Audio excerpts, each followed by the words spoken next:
Olympic पदक विजेताओं से प्रधानमंत्री नरेंद्र मोदी मुलाकात कर रहे हैं, चर्चा कर रहे हैं, तस्वीरें दिखाएंगे।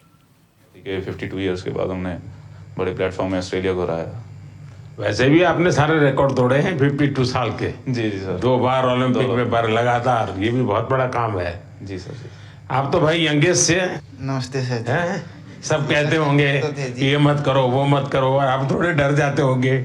इस कम उम्र में जी बहुत बुरा समय देखा जी मैंने। तो मेरे मम्मी पापा 10 साल के छोड़ के चले गए थे, देश को सौंप गए थे। फिर बस यही सपना था कि उनका ओलंपिक में मेडल लाए, और मेरा भी यही सपना भाई ओलंपिक में मेडल देना देश को। तो बस यही सोच के प्रैक्टिस करते रहे, और टॉप्स और साई और रेसलिंग फेडरेशन WFI का भी बहुत योगदान रहा जी इस मेडल में। अभी मूड क्या है? अब बहुत अच्छा है, अच्छा लग रहा है। कोई पसंद की चीज घर आके खाई कि नहीं खाई? अभी तो घर गए ही नहीं जी। घर गए नहीं? हाँ जी। तो हमें बोलते तो हम बर्बाद देते कुछ भाई। घर जाके चूर में खाएंगे जी। अच्छा। अच्छा, जैसे हमारे सरपंच साहब का निकनेम है, ऐसे आप में से और कौन है जिसके ऐसे ही निकनेम है? प्रणाम सर, मैं श्रेयसी सिंह हूँ और वर्तमान में बिहार से विधायक भी हूँ। तो सब टीम के सब लोग विधायक दीदी करके विधायक कहते हैं। जी सर। तो सरपंच भी है, विधायक भी है। अच्छा, आप में से मैंने देखा है कि इन दिनों काफी समय मोबाइल पर चिपके रहते हैं, ऐसा है क्या? सही है मेरी जानकारी? रील्स देखते हैं और रील बनाते हैं। हाँ, रील बना रहे हैं ना? कितने लोग हैं जो रील्स बना रहे हैं? सर एक्चुअली मैं एक मैसेज देना चाहूँगा, क्योंकि सारी टीम ने हमने डिसाइड किया था कि थ्रू आउट द ओलंपिक हम मोबाइल फ़ोन यूज़ नहीं करेंगे। वाह, शाबाश, ये बहुत बढ़िया काम किया। तो बिल्कुल सर, क्योंकि सर अगर कोई अच्छे कमेंट आ रहे हैं चाहे बुरे कमेंट आ रहे हैं, दोनों इफेक्ट करते हैं। तो हमारा माइंडसेट था कि हम एज ए टीम हमने डिसाइड किया कि हम बिल्कुल सोशल मीडिया यूज़ नहीं करेंगे। ये अच्छा किया आप लोगों ने। जी सर। और मैं चाहूंगा कि देश के नौजवानों को भी आप ये बताएं जी बिल्कुल सर, कि उससे जितना दूर रहे अच्छा ही है, वरना ज्यादा लोग उसी में उनका समय जाता है, उसी में फंसे रहते हैं। आप बेटा बहुत निराश लग रही हो। हाँ जी सर, पहली बार गई थी और मैं मतलब 1-1 से हार गई थी बाउट, और मगर उससे जीत जाती तो मैं फाइनल तक जाती, गोल्ड भी ला सकती थी।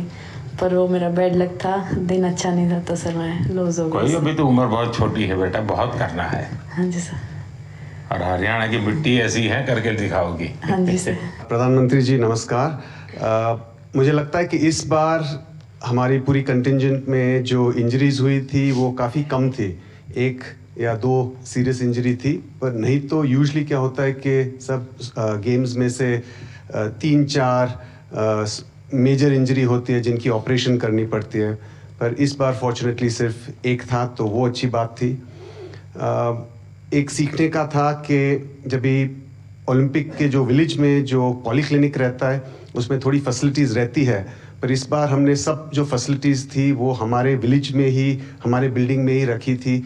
और इसलिए काफ़ी एथलीट जो थे वो उनका जो कुछ भी रिकवरी करना था, इंजरी मैनेजमेंट करना था, प्रेपरेशन भी जो करना था, वो बहुत ही आसानी से कर सके। आई थिंक बहुत सारे एथलीट को वो वो प्रेफरेबल था, और आई थिंक उससे एटलीस्ट वो कॉन्फिडेंस था कि हमारे पास सब कुछ है।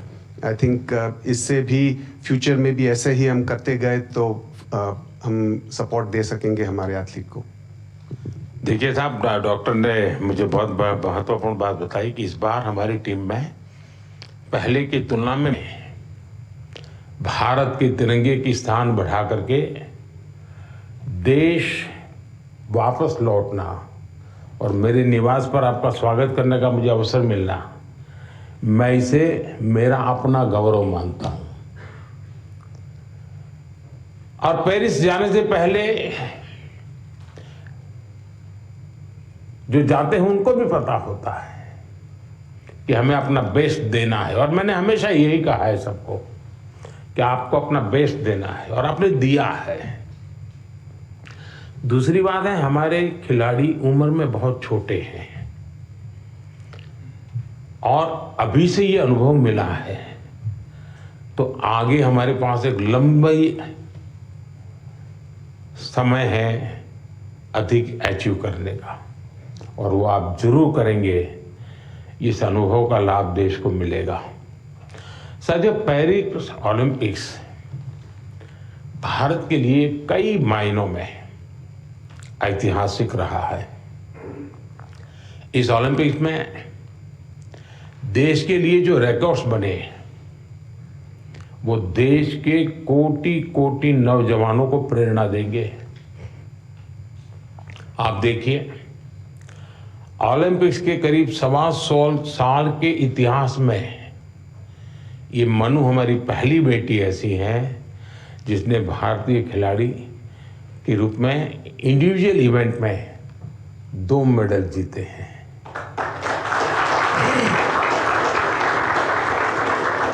हमारा नीरज पहला ऐसा भारतीय खिलाड़ी है जिन्होंने इंडिविजुअल इवेंट में गोल्ड और सिल्वर जीते। हॉकी में भारत ने 52 साल बाद लगातार 2 बार मेडल जीते कंटिन्यूसली। अमन ने केवल 21 साल की उम्र में मेडल जीत करके देश को बिल्कुल इतना प्रसन्न कर दिया है।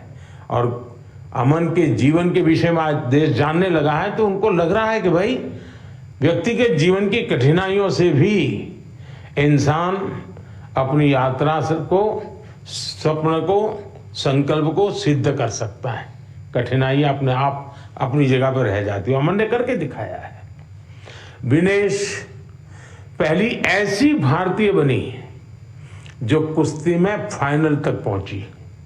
ये भी हमारे लिए बड़ा गर्व का विषय है। ओलंपिक्स में 7 शूटिंग इवेंट्स में इंडियन शूटर्स फाइनल्स में पहुंचे और ये भी पहली बार हुआ है। इसी तरह तीरंदाजी में धीरज और अंकिता पदक के लिए खेलने वाले पहले भारतीय तीरंदाजी बने। और लक्ष्य, हमारा लक्ष्य सेन, आपके मैच ने तो पूरे देश का जोश बढ़ा दिया है।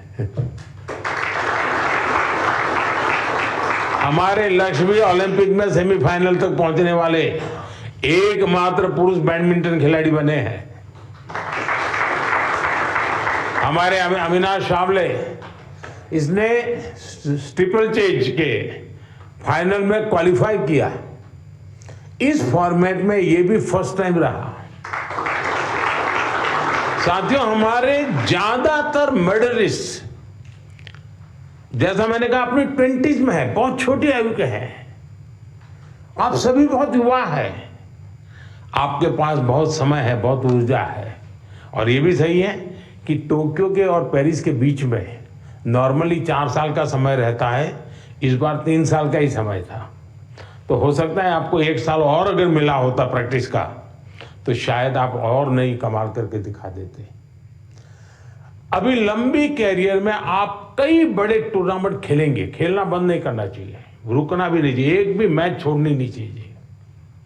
ये युवा दल इस बात का प्रमाण है कि स्पोर्ट्स में भारत का भविष्य कितना उज्जवल रहने वाला है। मुझे विश्वास है पेरिस ओलंपिक्स भारतीय स्पोर्ट्स की इस उड़ान के लिए एक लॉन्च पैड साबित होने वाला है। ये टर्निंग पॉइंट है हमारा। उसके बाद विजय ही विजय है दोस्तों, हम रुकने वाले नहीं है। साथियों, आज भारत अपने यहाँ world class sports ecosystem develop करने की प्राथमिकता दे रहा है। ग्रासरूट्स से आने वाले खिलाड़ियों को, उनको तराशना ये बहुत जरूरी है। हमने गांव-गांव, शहर से युवा प्रतिभाओं को आगे बढ़ाने के लिए खेलो इंडिया मुहिम शुरू की। और मुझे खुशी है कि खेलो इंडिया से निकले 28 खिलाड़ी इस ओलंपिक समूह का हिस्सा बने हैं।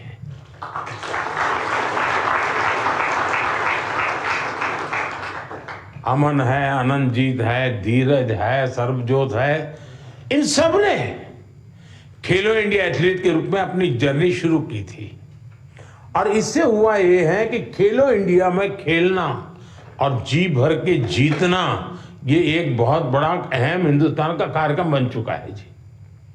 ये मैं मानता हूं, मैं खेलो इंडिया को और तवज्जो देनी है और ताकत देनी है। उसी में से हमें अच्छे नए होनहार खिलाड़ी मिलने वाले हैं।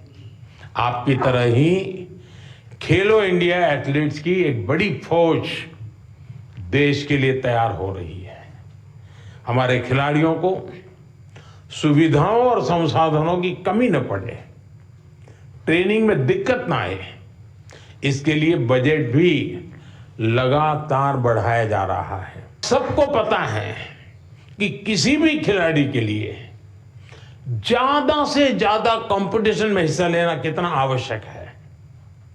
मुझे संतोष है कि ओलंपिक्स के पहले आपको अनेकों इंटरनेशनल कंपटीशन का एक्सपोजर मिला है। इतने सारे कोच और एक्सपर्ट्स, डाइट, उपकरण और कोचिंग, सब पर इतनी बारीकी से ध्यान, वर्ल्ड क्लास फैसिलिटीज देने का प्रयास, इस तरह की सुविधाओं के बारे में हमारे यहाँ पहले सोचा नहीं जाता था। खिलाड़ी अपने नसीब पर मेहनत करता था, देश के लिए कुछ करके आता था, लेकिन अब एक पूरी इकोसिस्टम बनी है। ये केवल स्पोर्ट्स में देश की नीतियों का बदलाव है, इतना ही नहीं है, ये उस भरोसे का प्रतीक भी है जो देश अब अपनी युवा पीढ़ी पर बहुत ज्यादा भरोसा करता है, उसकी अभिव्यक्ति है। साथियों, आप सब देश के युवाओं के लिए बहुत बड़ी प्रेरणा है। मैं मानता हूं आप में से हर किसी के बारे में देश को, देश के युवाओं को ज्यादा से ज्यादा जानना चाहिए। यहां भी मेरी इच्छा है कि मैं हर किसी का नाम लेकर उसकी चर्चा करूं, विशेषकर हमारी बेटियां। पिछली बार की तरह इस बार भी बेटियों ने ही ओलंपिक में भारत की जीत का श्री गणेश किया है। मनु को जिस तरह पिछली बार तकनीकी कारणों से निराश होना पड़ा था, फिर उन्होंने जो वापसी की, अंकिता ने जिस तरह सीजन का अपना सर्वश्रेष्ठ प्रदर्शन किया, मनिका बत्रा और श्रीजा अकोला ने भी सबका ध्यान खींचा है। इसी तरह बाकी खिलाड़ी भी रहे, खासकर नीरज ने अपनी लगन और अनुशासन में जिस तरह कंसिस्टेंसी दिखाई है, स्वप्निल ने कठिनाइयों को पार कर जिस तरह मेडल जीता है, हॉकी में हमारे सरपंच साहब, उनकी टीम ने दिखा दिया कि भारत की ताकत क्या है। PR श्रीजेश ने ये बता दिया कि द बॉल क्यों है, जो मेडल जीता या जो एक पॉइंट या कुछ सेकंड से चूका, उस सब ने एक ही संकल्प